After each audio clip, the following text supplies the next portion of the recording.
So I was talking to my boy Jeremy Hayes before the show, who's a huge in the high school circuit across the country, big in college football and the NFL, and we were having this conversation about the Bills and organizational success and what it looks like.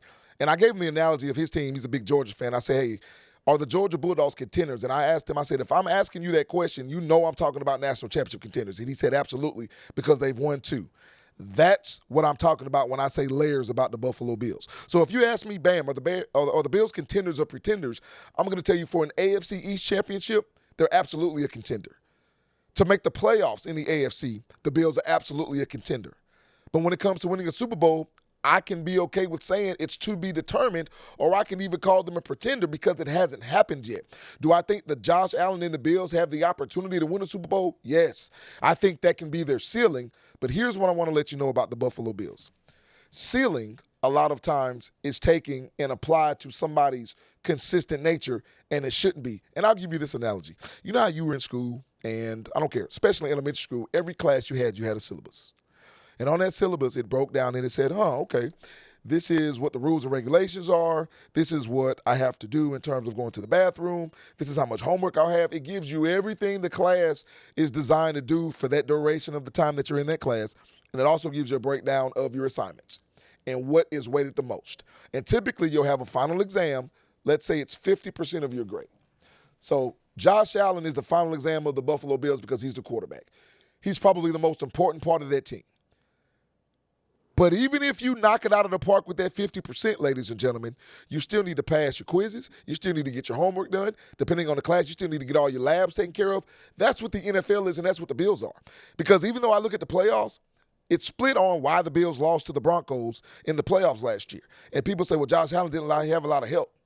I'm going to tell you, Josh Allen played well in the playoffs, but he turned the ball over 4 times, and it was a big reason why the Bills didn't win. So you're asking me to call them contenders now for a Super Bowl when I haven't seen that potentially be an opportunity. Even though they've got to a couple of AFC championship games, it hasn't been the opportunity that they take advantage of as of yet. And I also want to let you know that if you look at all the new head coaches in the NFL for this cycle in 2026, and correct me if I'm wrong, isn't Joe Brady the only first-year head coach to take over a team that made the playoffs in the previous season? Because Jesse Minter took over the Ravens this year, but the Ravens didn't make the playoffs last year. Now, you could argue, Bam, that's semantics. The Ravens are a very good team. They are, but they didn't make the playoffs for whatever it's worth in their last season under John Harbaugh. And Mike McCarthy for the Steelers, if you're yelling his name, is not a first-year head coach. Joe Brady is a first-year head coach, but he was also one of the reasons that the Bills were what they were last year, good and or bad or indifferent. That's all I'm looking at. And the Bills, listen, the Bills went out and got Jim Leonard to be their new defensive coordinator. When I got DJ Moore to be that number 1 receiver possibly for the Bills. They went out and got Bradley Chubb and Joey Bosa to bolster that defensive line. They went out and got C.J. Gardner-Johnson to make that secondary better. The Bills have made moves, and I like what Buffalo's doing. And if you ask me if I think Buffalo is a good team that could contend to get to a Super Bowl, I would tell you yes. But I also understand that saying that they're a contender has to be taken into account what they've done and the changes that have been made. I think Joe Brady will feel a different kind of pressure as head coach.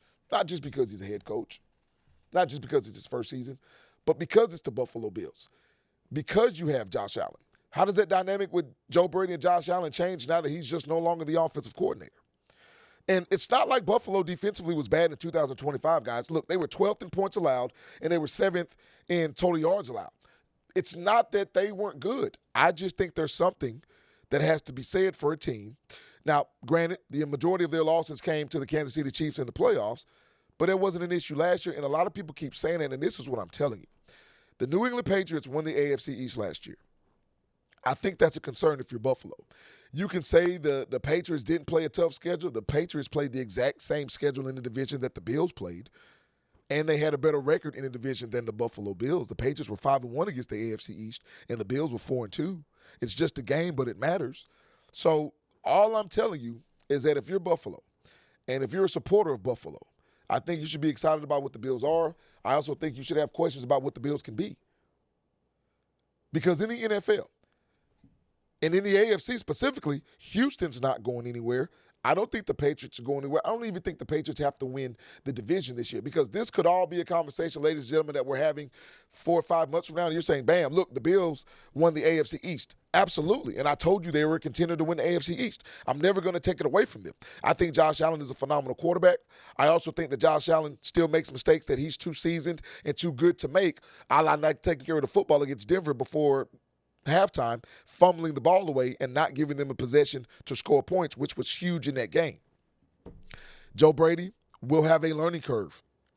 Don't know what it looks like. The question is, does the learning curve come on the back of a bunch of losses earlier on in the season, or are the Bills winning and him able to take advantage of that learning curve? That's the whole thing. We can't discount the changes that are taking place in Buffalo. I don't think you should. And not just for a negative reason. I think because if you look at the changes that are taking place in Buffalo, if Buffalo does come out on top in the AFC East and they do put themselves in a position to get to a Super Bowl this year, I think it will speak more to Bean, to Brady, and to Allen and the rest of that staff and the rest of that team, because to overcome that will be a huge plus in my estimation.